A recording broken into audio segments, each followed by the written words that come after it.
O que faz a maior diferença no cérebro? Uma notícia boa ou uma notícia ruim?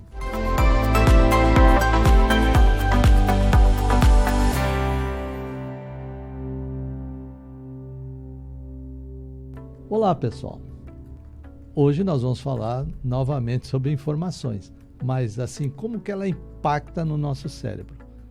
O que a gente sabe é o seguinte, as mídias, né, jornal, televisão, rádio, eles sabem muito bem disso, que a notícia ruim, que a notícia que nos ameaça, as pessoas prestam muito mais atenção. Por quê? Porque é uma ameaça, né?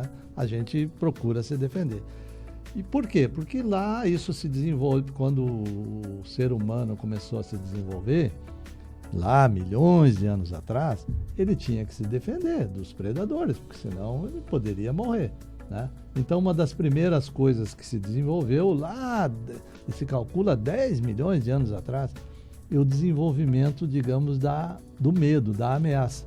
Então o que se sabe é que esses circuitos cerebrais ameaçadores, eles viajam com muito mais velocidade do que alguns circuitos cerebrais melhores, com notícias boas, porque não representam uma ameaça. A gente tem mais tempo de analisar. Uma ameaça quase que não tem tempo. Então, tanto que muitos estudos foram feitos, digamos, dando fotografias para as pessoas, de várias pessoas, e no meio daquelas pessoas, daquele rosto, tinha um rosto ameaçador. E na grande maioria das vezes, a primeira imagem que a pessoa vê são os rostos mais dóceis, sim aquele rosto ameaçador, porque o cérebro já está preparado e muito mais atento àquelas ameaças. E tem uma outra informação, nós precisamos ter, como é que se diz, um equilíbrio, né? Se a gente é muito ameaçado, a gente vai ficando angustiado, né? Vai ficando não só angustiado, como também o estresse aumenta. Então a gente tem que ter um equilíbrio para isso aí, né? Então tem outros estudos que foram feitos que dizem o seguinte, que uma notícia ruim, ameaçadora, né?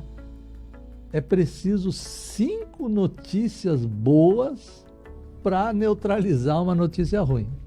Veja só. Então, é difícil, né? A gente procurar, às vezes, as notícias boas, porque às vezes na mídia a gente não encontra, porque eles colocam ali, geralmente, as notícias que chamam mais atenção e que são ameaçadoras porque os patrocinadores, às vezes, querem audiência, né?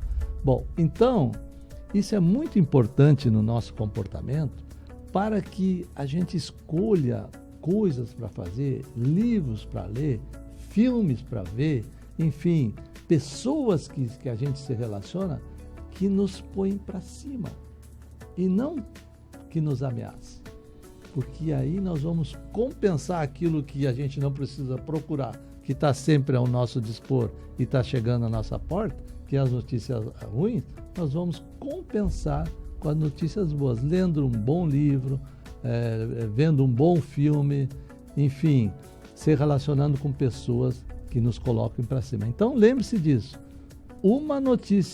para uma notícia ruim, nós temos que compensar com 5 notícias boas para que a gente tenha um melhor equilíbrio emocional, uma saúde mental melhor e uma vida melhor. Por hoje era isso e até mais.